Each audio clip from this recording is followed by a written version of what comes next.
Hey guys, welcome back to the channel. This is going to be the third video in the series about unusual and most commonly not known facts about Norway. Here it is, another 3 very exciting facts about Norway that you most probably didn't know. By the way, did you see the previous 2 ones? They also have some very interesting facts, so make sure you watch them too. And before we start, just a little announcement. I can be now found on Patreon. I've been thinking about that for a while, so I decided to register.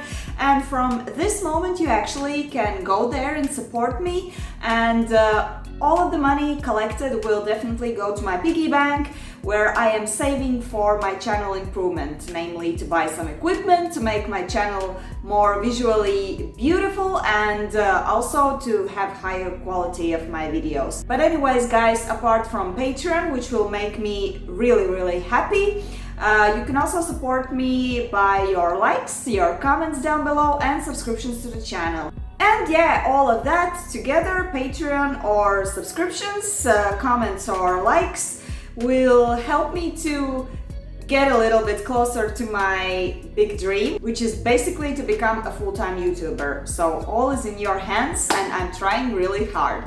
Thank you and let's start.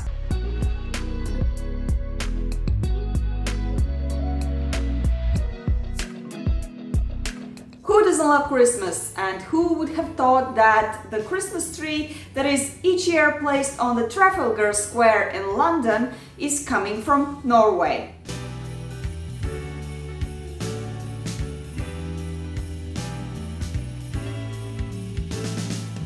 The tradition started in 1947 when Norway decided to give a present in the form of a Christmas tree to Great Britain in order to say thank you for their help during the Second World War. The first tree that was cut in order to present it as a present to Great Britain was cut by a man called Mons Orangsvåg. I am sorry if I mispronounce it. He cut the tree on an island called Hisøy that is located on the west coast between Bergen and Haugesund. And after the tree was cut, it was transported to Great Britain. You can actually travel to this island by boat, and I read somewhere that actually the stump from the first tree that was cut and presented to Great Britain is still there, and the new tree has already grown out from that. And since then the tradition has continued, and each year Norway gets this beautiful Christmas tree to Great Britain that is placed on Trafalgar Square in London. This tree is actually Norwegian spruce. It's usually around 20 meters high. We have done that since 1947. The tree is a token of gratitude of all the help that the Norwegians and also citizens in Oslo got during the Second World War. That is 75 years ago.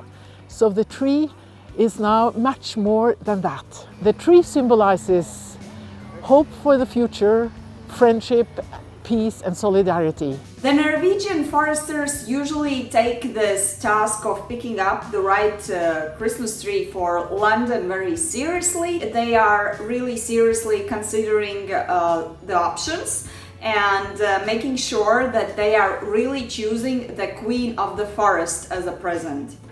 We manage the forests owned by the municipality of Oslo. It's approximately 16,000 hectares of forest land covered with spruce, pine and some birch forests. It's equivalent to more than 20,000 football pitches. Good tree for London is approximately 21 meter high, and it takes 60 to 100 years to make a good tree. It shall be symmetric with a conic shape and fresh branches, so it looks nice. This is approximately 30 years. That is sometimes the right age to start the management of the tree, so we can make a plan for how to get it a nice tree after 50, 60 years from now. This is a natural forest and it takes time. What is a good tree in the dark is not the same as a good tree in daylight. The tree of the year is not too dense. As we see when the sun is behind the stem, We can see the light through the branches at the same time. The branches looks fresh, very green. So this is a good tree, both for daylight and evening. So the tree is actually cut at some point in November. And after the tree is cut, the journey to the UK can start. So at first it travels by the sea, and then it is traveling further with a lorry.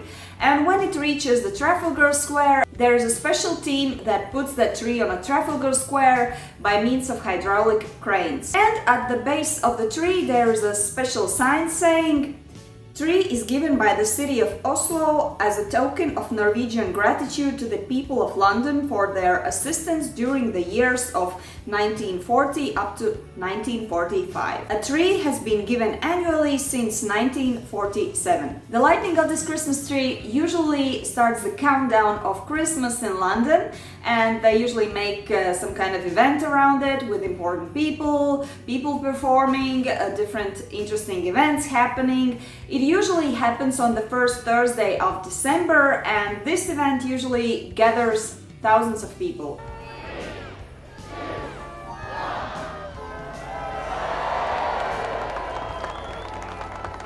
Then it's taken down and recycled, so they chip it and compost it and make mulch. So as I have a garden in Latvia, I know what mulch is. It's for the garden. So basically the cycle ends there, and they are giving back the Christmas tree to the earth so that something new can grow out of it.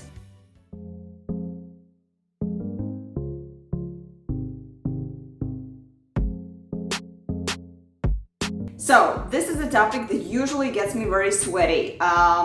It's about the official language of Norway. So, for example, in Latvia we have one official language, and we understand that it's like written and oral, and nothing changes there. For Norwegians, there are some difficulties. So there are two official languages in Norway. Nothing so superficial, you might say. Yes, one language is Norwegian, norsk, and the other is Sami. Norwegian is North Germanic language, which is closely related to Swedish and Danish language. Both of them are descendants of Old Norse. So Norwegian, of course, is written in Latin script, but Norwegian can be written in two ways. So one is called bokmål and the second one is called nynorsk. So I try to understand the basics of all of this confusion and put it in simple words. Let's start with bokmål. So this is the most popular written Norwegian language in Norway.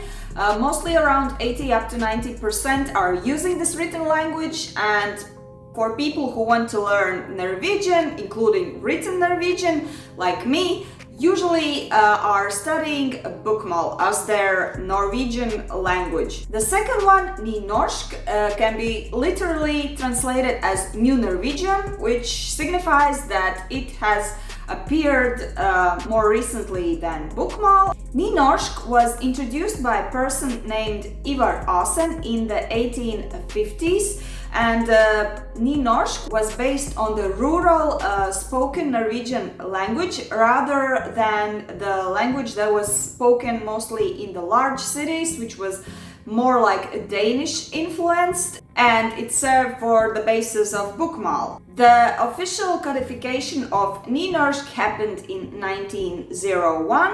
It was officially called nynorsk in 1929, and it has been used officially alongside bokmål since 1939. So who is actually writing in nynorsk? I'm not doing that, and I think I wouldn't even understand it, but let's figure it out. I came across some facts and articles that the usage of nynorsk is actually declining, and that it reached its peak in 1944 when around 34% of Norwegians were using it. Another example from life why nynorsk usage is decreasing is, let's say, for example, children who have been raised and taught with nynorsk.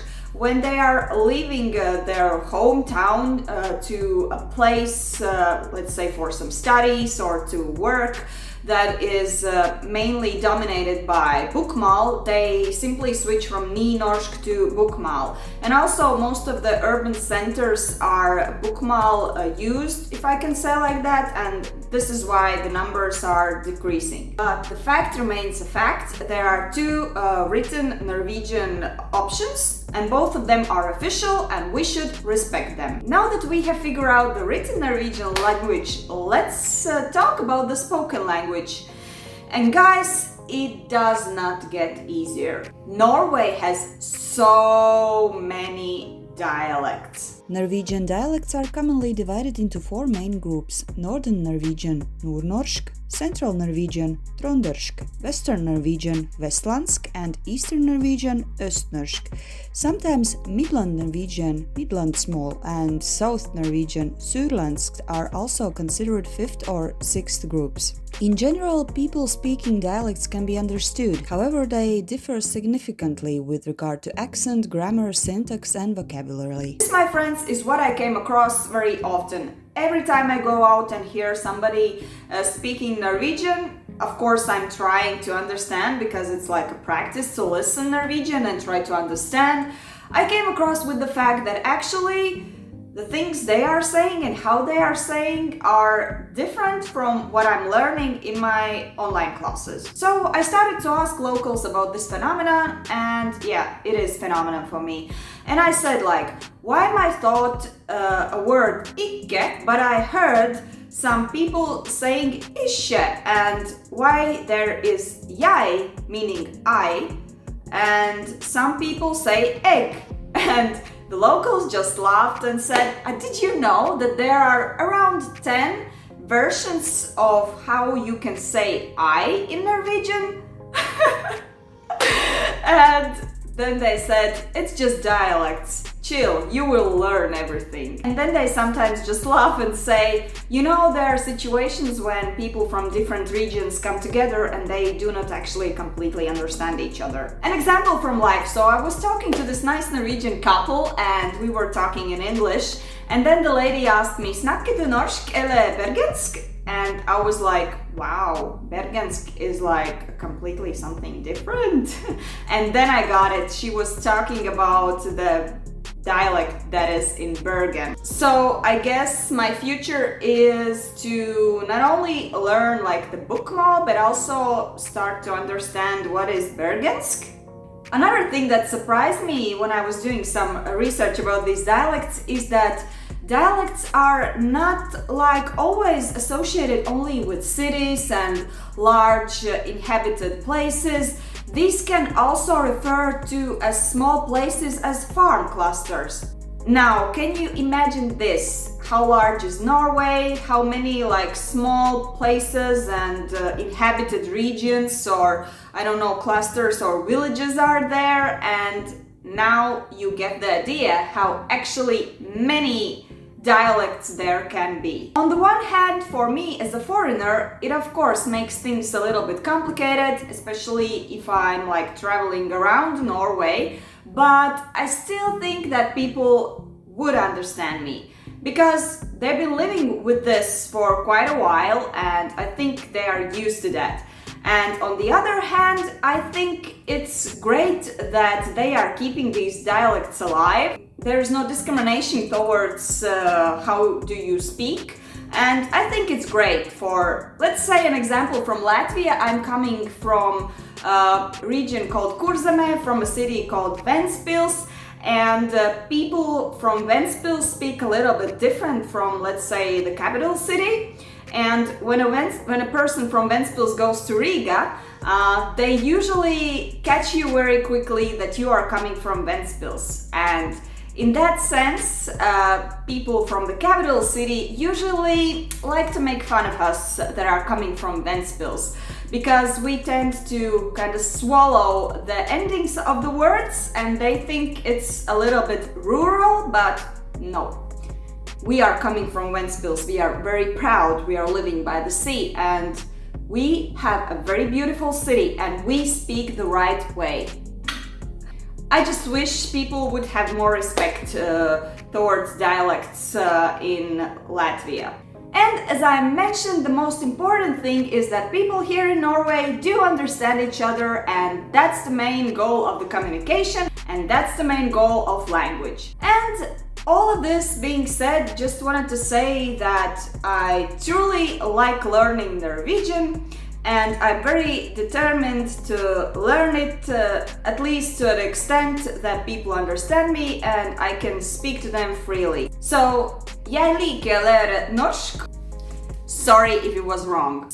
But if you remember at the beginning when I started to speak about this language topic, I said that Norway has two official languages. One is Norwegian, which presumes nynorsk and bokmål, and also spoken language, which has so many dialects, and the second language is Sami. Let's just have a peek into that. Sami is actually one of the most important minority languages in Norway, and basically it's the language of indigenous people of North Scandinavia.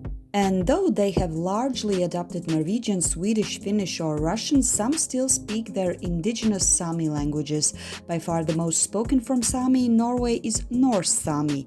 The others are Lule Sami, South Sami and Pite Sami, which is nearly extinct. Sami language is protected by the constitution. But speaking about languages, I just wanted to finish with this fact that in Norway, most of the people actually understand and speak English, which makes it easier for people like me.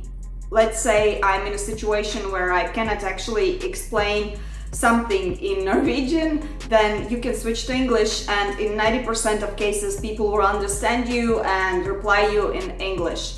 But still, I feel like I have to give a respect to the country where I'm residing, and this is why I'm at least trying to speak Norwegian, so that they see that I'm respecting them. The fact that everyone's speaking English is really great. It gives you some kind of safety feeling.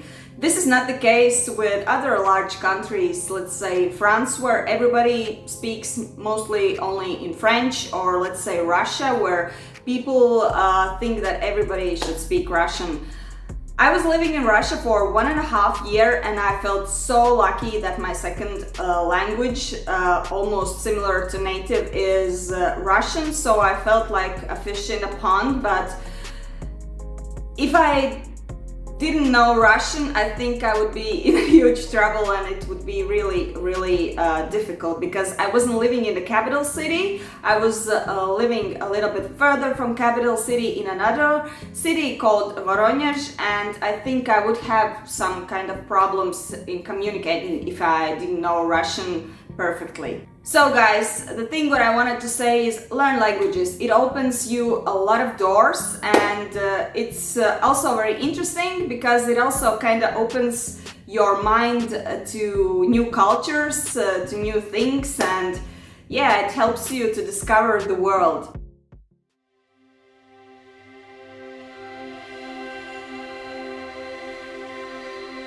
You do not usually associate Norway with volcanoes.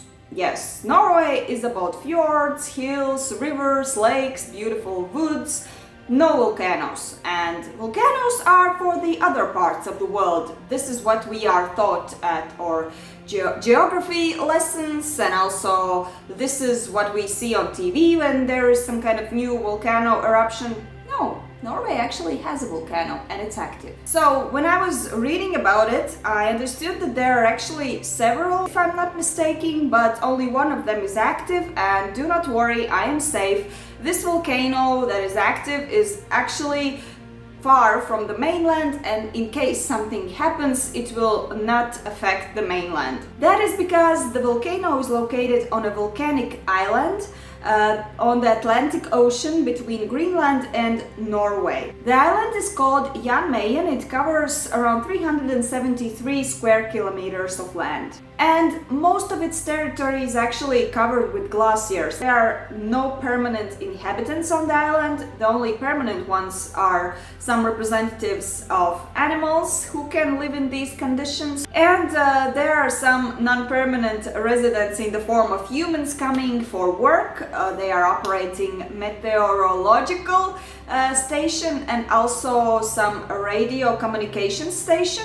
And in some sources I read that the personnel of these stations are changing shifts after half or 1 year. So you got the idea that it's like definitely not a popular tourist object, although it sounds very tempting to see the volcano and maybe like challenge yourself to survive in these conditions. In 2010, the island with the volcano received a National Reserve status, and it is now protected by Norwegian jurisdiction. It has unique ecology, it has unique landscape, there are some species of animals living there, so you got the idea why it is so special. It is actually possible to go there by boat, but you can only stay in specific places. So you cannot just go, take your boat and say, let's go and see the volcano. No, you actually have to make a special permission, and you also have to read and understand all the rules that you have to obey when being on that island. In short, now you understand how unique is the island where the volcano is. And yeah, actually, did I mention the name of the volcano? It is called Berenberg, and it comes from Dutch, which means Bear Mountain.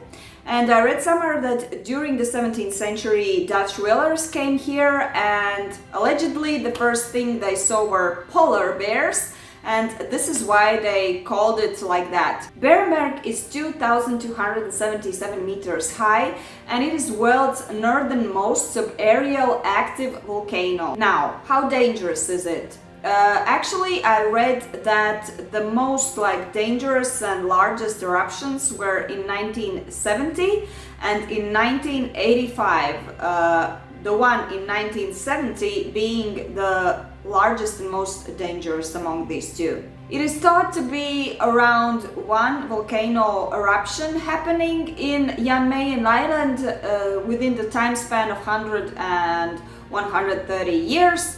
So the last was registered in 1985. So how many years do we have? Oh, I guess we have at least 100 until the next one. Whew! I'm safe.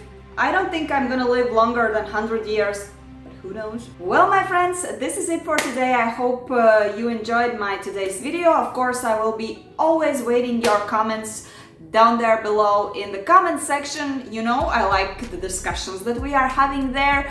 And yeah, that being said, I hope you have a lovely day. I hope it doesn't rain like it's raining right now in Bergen, but it's like a typical thing here. So yeah, have a nice day and see you next time.